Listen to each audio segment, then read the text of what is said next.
Welcome to the Pat White Show. If you get an opportunity, I would appreciate you clicking on the like if you like it and subscribing if you want to, and apparently it'll help me out. Beyond that, hope you enjoy what I'm doing.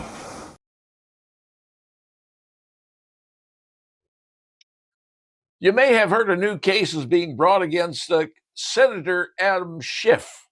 That's right. Mr. Schiff, the state senator, or the U.S. senator from California, has now been accused by a whistleblower who sat into some meetings that he held. And those meetings were designed to put out bad misinformation, if you will, on Donald Trump. Now, anybody who's followed Adam Schiff in his days upon the media, every show that he went to, he said, I've got stuff on Trump. I'm going to get him. I'm going to do it. I mean, literally thing after thing after thing he has said. And people go, wait a minute, it never proved true. How can this guy do this? Well, this whistleblower, who's been a career officer, he's been an intelligence analyst. He sat in meetings, he said, where Schiff came in and said, we're going to get Trump with this stuff. And literally came out. Now, this whistleblower went to the Department of Justice, and the Department of Justice blew him off. Sorry, not going to do it. Well, now we have a new Department of Justice. That same whistleblower has gone back and said, hey, I got stuff here. What Adam Schiff said. All right, here's the problem. As a member of Congress, a Supreme Court decision back in 1979 was called Hutchinson versus Proxmire. And essentially what the decision said was a member of Congress is immune from statements made from, quote, in his seat, or basically doing his job. So he's immune from any tort, which is being sued. Now you're going to go, well, yeah, but then when he's in Congress, he's talking on the floor of the House or the Senate. Yeah, but what happens when he gets out there in the press? He makes stuff on the press. We've seen him do it. Well, 1988. Yeah, here's more. Congress passed something called the Westfall Act, and nobody knew what was going on. It kind of went through Congress like whatever. And no one brought it up a big thing. But what they did was it added tort protection for members of Congress, the judicial, the legislative, and the executive branch, could go onto TV, the press, and could say anything they want without being sued. It's called the Westfall Act. And that's been taken to court. And the courts have said in one particular thing called the Operation Recover National versus the United States, they agreed. They said, hey, persons got immunity, and they can speak on topics because it's within the scope of their job. So really what it says now is anybody in Congress, Senate, House, judicial, legislative, executive, can say anything they want to the media. It can be untrue, it can be false, it can be just terrible, but apparently they are immune from being sued. Now, the only way you're going to stop this is if somebody files a lawsuit saying the Westfall Act that was passed, like I said, in 1988, if it was passed, take it up to the courts and say, this act is unconstitutional. Now, is anybody going to do that? I don't know. But I'm just telling you what's going on. Adam Schiff has said everything and anything you can. He's got people tattling on him, if you will. But the law says you can't touch him. You can't touch him because members of Congress can say whatever they want. It can be as false, untrue. It can be as outrageous. But they are protected because they're doing their job as a senator or congressman, even to the media. Because once again, the courts have upheld that talking to the media is actually part of the job of being a senator or congressman. So now you understand why this thing isn't going anywhere. And unless someone changes the law, unless someone challenges the Westfall Act and says that's unconstitutional, you can say what you want to in the well of the House of the Senate, but you go out talking to the press, you opened yourself up to tort. And that's legal claims. And right now, until that's fixed, folks, Adam Schiff can pontificate all he wants. He can lie as much as he wants. He can call anybody anything. And he can accuse them of being anything. but he's immune from prosecution, and he knows it. And until you change it, folks, it's going to continue, and it probably will get worse.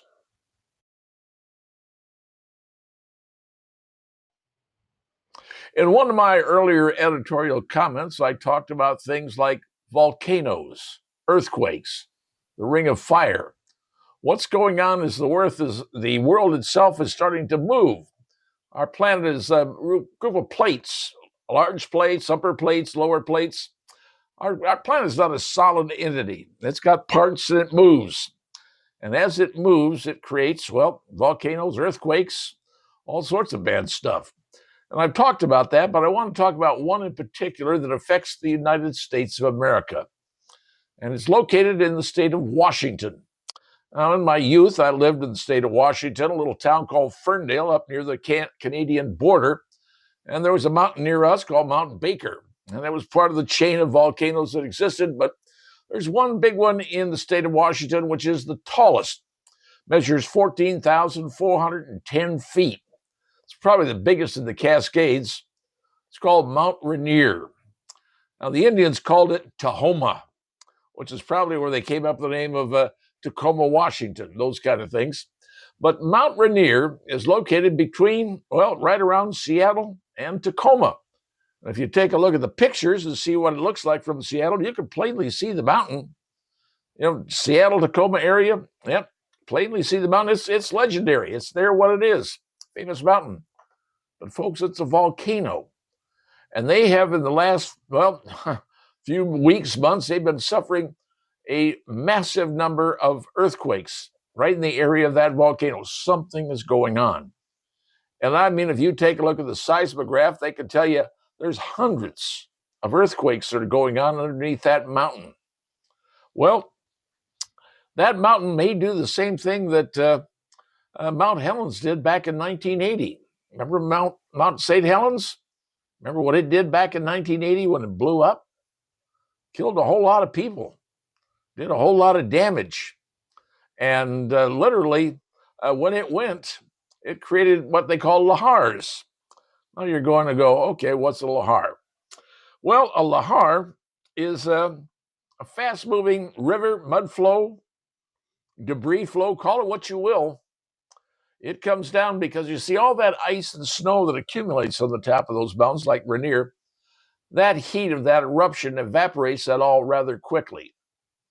And you all knew what happened over in central Texas when they had the big rainstorms, and suddenly those areas of the Texas hill country, the valleys up there, suddenly fill with water, and it created huge, almost landslides of water coming down. Places where water hadn't been in many, many, many years comes down.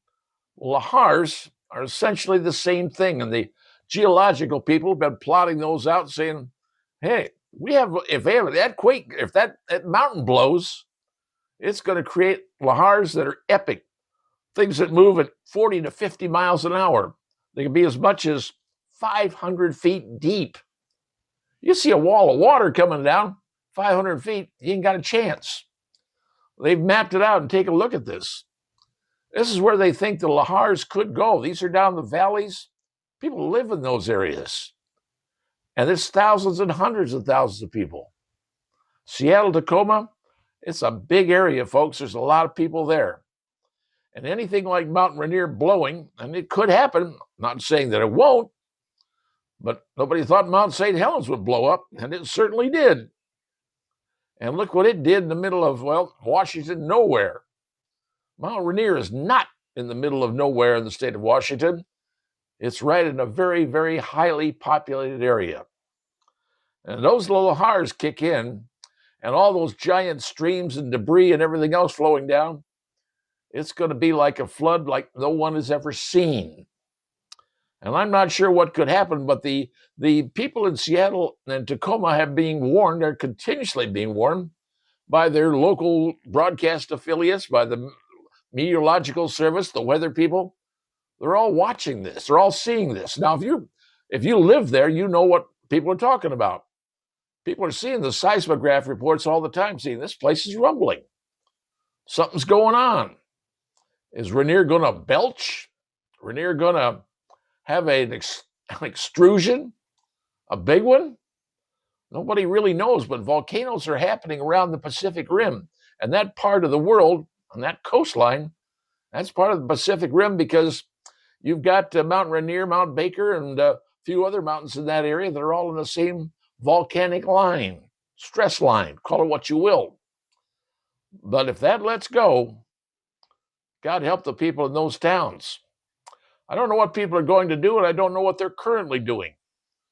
But it's something to be concerned about because Mother Nature is moving the planet around in ways that we haven't seen in hundreds, maybe thousands of years. And with that movement comes the potential for eruptions. And if eruption were to happen in the United States, probably right now the biggest place everybody's looking at is one big mountain in the state of Washington called Tahoma, 14,410 feet. You know it as Mount Rainier, and the people in Seattle and Tacoma know it is a pending danger.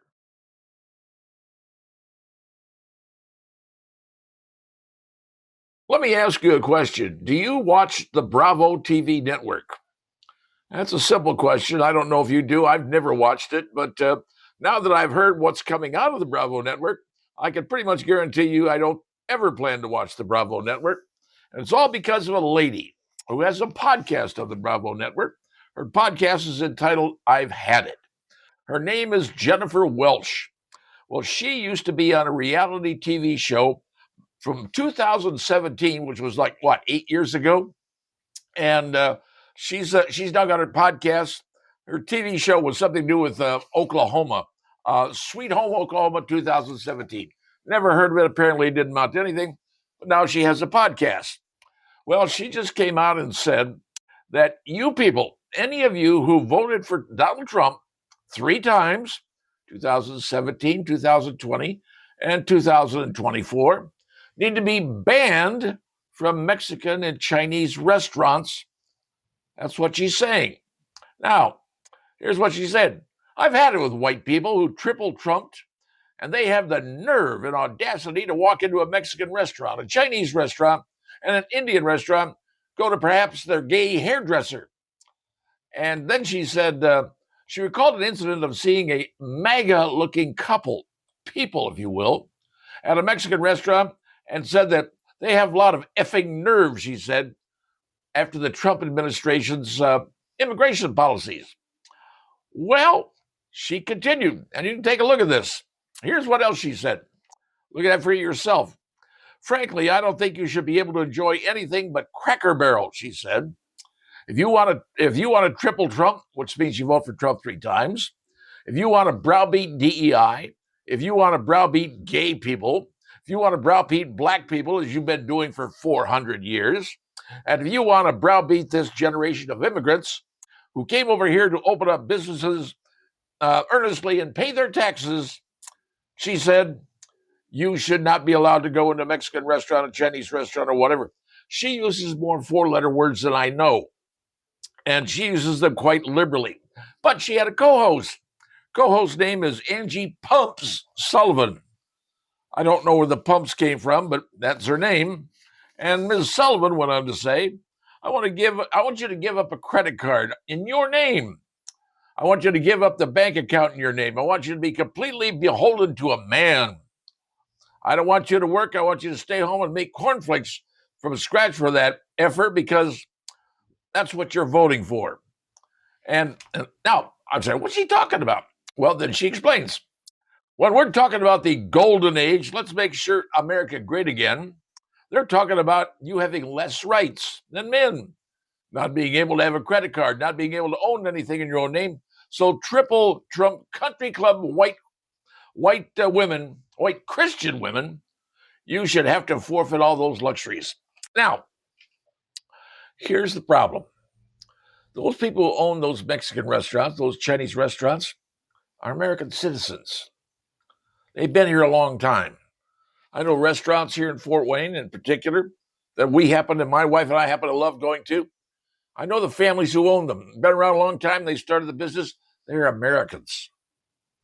What you're talking about that came in recently in the United States in the last 3 years.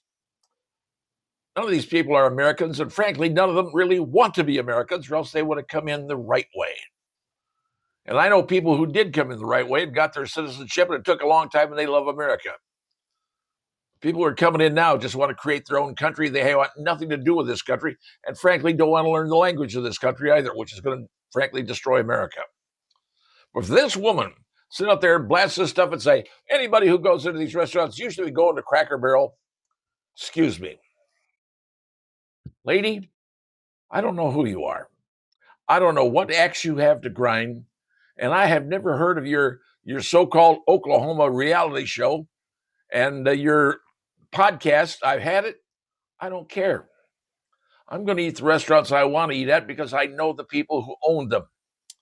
And as far as taking back to the Make America Great Again, has nothing to do with taking away credit cards from women or anything else. It's making America like we used to love it. The land of the free, the home of the brave. And frankly, the language of America back then was English. That should be today, but it's unfortunately losing that tenor. So yes, things are changing. But Miss Welch, you, madam, are a giant pain. You are the scourge of America, and frankly, you should be shamed, and you should not have a program. But First Amendment says you have a right of freedom of speech. So I'm going to allow that freedom of speech as I allow anybody who has their own opinion, and that's yours. Mine is different than yours. Hopefully, mine echoes the majority of America. Well, I want to clear something up that may be a bit of a concern to some of you out there, because you may have heard about a shooting that took place at the CDC building in Atlanta by someone by the name of Patrick White. Well, that was his name, Patrick Joseph White. He was 30 years old from Kennesaw, Georgia. Patrick Joseph White ain't me. I may be Patrick White, but I ain't him. By the way, there was another Pat White out there that played football, I believe, for West Virginia, if memory serves me correct. So there's few people out there with the same name. It just happens that my name and Mr. White, Mr. Patrick Joseph White's name, we aren't the same individual. Well, anyway, the shooting took place Friday at the CDC building in Atlanta. Actually, not one building, like 4 buildings. Apparently, Mr. White drove up to the guards at the entrance of the CDC building and was wanting to get in, but they turned him away. So he drove to a pharmacy right across the street, pulled out whatever weapon that he has, and I'm presuming it's a long gun, I don't know, and proceeded to, shoot 180 rounds. Now, I don't know about you, but shooting 180 rounds, that's got to have a number of magazines he's going to have be loading this thing up and keep shooting. And you can see the bullet holes in the building. Shot 4 different buildings. That's right. 180 rounds, 4 different buildings. Now, unfortunately, during this entire mess, a police officer by the name of David Rose was killed. And that, folks, is wrong. And unfortunately, Mr. White apparently either took his own life or was shot by police. No one is sure yet. But the reason he did this, when he talked to the guards, he was upset because of the COVID medication. You know, that COVID shot that people got, or the COVID shots?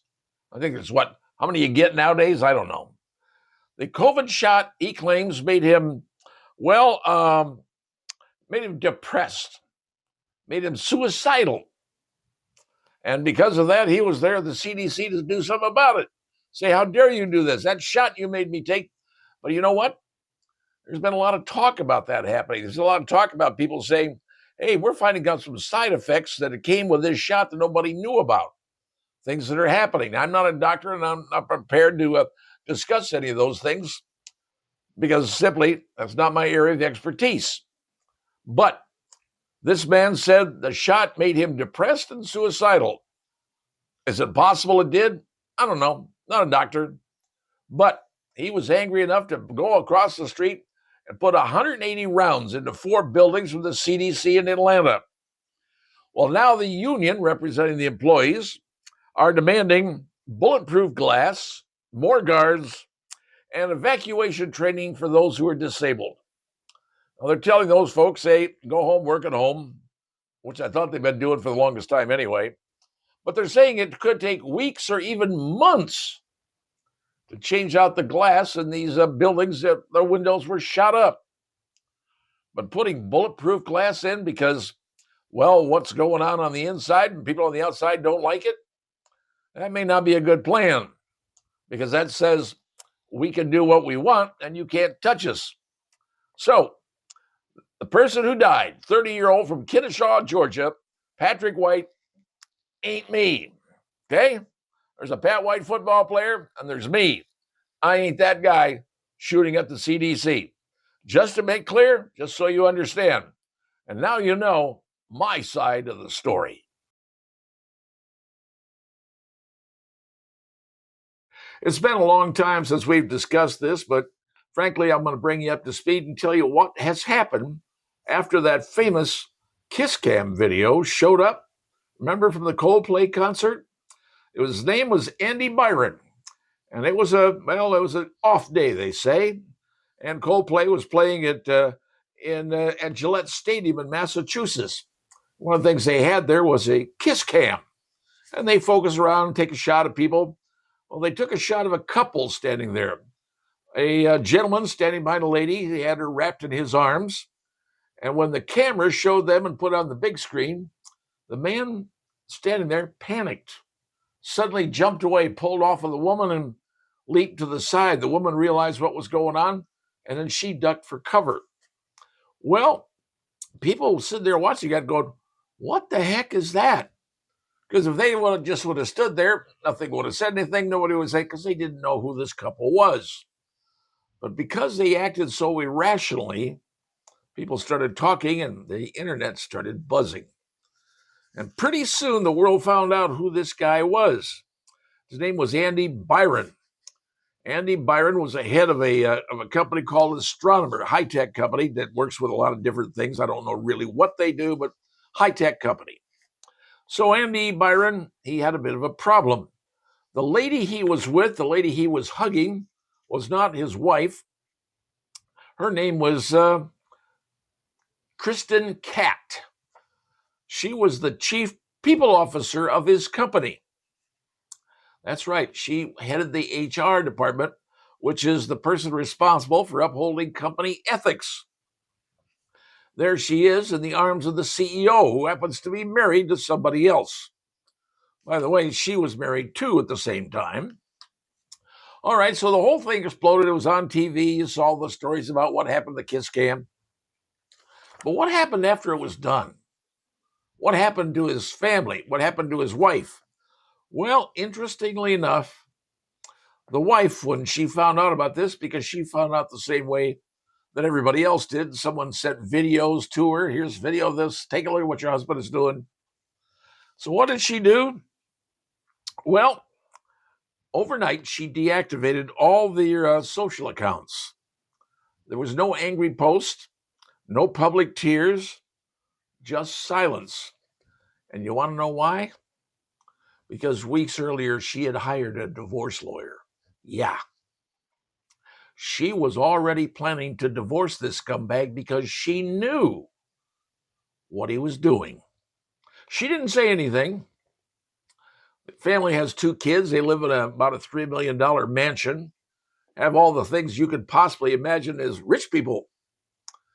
But she just sat there and said, okay, dude, you don't see it coming, but I'm going to divorce you. You see, they live in the state of Massachusetts. And the couple did not have a prenuptial agreement. Didn't have one. She had been in marketing for her life. She gave up the whole thing to become his bride, his wife, bore 2 children for him. And then she found out what he was doing. So she'd already hired a divorce lawyer team, and they were getting ready to drop the big bomb on him. But now she had grounds, and I mean serious grounds. She went into the divorce court and said, hey, Your Honor, here's what my husband did. There it is in front of God and everybody to see. In front of a crowd of 65,000 at Gillette Stadium. The kiss can comes on, Your Honor. And there's my husband, his arms wrapped around another woman who happens to be his HR officer. Well, the judge said, "Whoa, man, you are in trouble." And Mr. Byron suffered a financial disaster of epic proportions. Well, his mansion, well, guess what? He pretty much lost that. Now, Mr. Byron, he was suspended by his company. And you know that golden parachute they talk about all these rich guys having? They froze that. He wasn't getting that. Miss Kristen was escorted out of the building by security officers, and they discovered she had access to a whole bunch of files that probably she shouldn't have had access to, but she did. So more lawsuits are facing the astronomer company. But the whole thing ended up, when they're digging into this, they found out these two had been doing the hoochie coochie for a long time, various locations, various visits, credit card things. They started tracking it all down during discovery and found out how long he and his HR person had been doing the hoochie coochie. As a result, the settlement, $35 million divorce settlement. 35 mil, folks. And since there was no prenuptial agreement, she gets the $3 million house. She gets a quarter of his company's equity. She gets a quarter of that. She gets her investment portfolio, which was, by the way, pretty substantial. And she gets royalties from his patents. He had a number of patents. Now, those royalties will last for a certain number of years. But as a result, Andy Byron was left, well, for lack of a better term, busted, broke, penniless. And he wrote in a text message to a friend, he said, "I'm essentially broke. The statement wiped me out. Everything I built in 15 years is gone." Well, Andy, here's the problem. You were diddling. You were dipping wink in the different inkwell, you know? Your car was parked in somebody else's garage. You got what you paid for. You do the crime, you do the time. What's he going to do now? I do not know. What's his wife going to do now? She's going to raise their two kids in a $3 million mansion and have a pretty good fiscal life ahead of her. Was it worth it, Andy? Was everything you got there with this other lady, was it worth it? Because now you are broke. Now your reputation is in tatters. And now, what have you got left to give to society? That's a very good question. And my guess is, if you make it back, it's going to be a long road to hoe. And frankly, you probably not, you may watch your P's and Q's. Because right now, you're treading on busted eggshells. And usually, you can't put Humpty Dumpty back together again. If you're a fan of the WNBA, the Women's National Basketball Association, maybe, just maybe, you're thinking about the season coming to an end. Because it does end in September. You've got the playoffs starting, and where everybody's going to go and who's going to be in the playoffs, well, right now, nobody really knows. But what's going on right now behind the scenes is a contract negotiation. Because the contract for the players of the WNBA, their big-time contract is, well, it's over. And now they're negotiating to see what things are going to be like for them the next 5 years down the road. But there's one issue going on, and that issue involves Caitlin Clark. That's right, the superhero of Iowa playing for Indiana. She is the star that has brought, well, big money, the Caitlin effect, if you will, to the WNBA. Since she got in, television ratings have skyrocketed, well, except when she's playing. Money has gone big time. A couple of new teams are coming into the league. $250 million fee just to get into the league. Money's flowing into the WNBA like, well, they've never seen. Previous years, the NBA was coughing up about $12 million a year for each team they support, just to cover the salaries of the individuals on the WNBA team. So, effectively, the team's WNBA was losing about $40 to $50 million every year. It's been that way for about the last 27 years. Well, now Caitlin Clark shows up. Money is starting to come in like nobody's ever seen. The players are demanding more. Give me my share. Give me my take. We want part of the revenue. Well, the owners are saying, hey, we've invested a lot. We've lost a lot of money. And frankly, we'd like to get our money back before we start handing money to you guys. It's a worthy argument, but one that has some variables in it. Let me tell you what it is. Caitlin Clark's agent is not a guy. It's a lady. Her name is Lindsay Colas. Lindsay is a sharp lady. She goes into the negotiations, and she carries with her not the threat of Caitlin going to another city. A lot of people say, well, she wants to go to New York or Los Angeles or Dallas or wherever. She probably doesn't because her boyfriend is assistant coach at Butler University. So she's pretty lucky to be in Indianapolis. No, her agent comes in and says, hey, you guys have competition out there.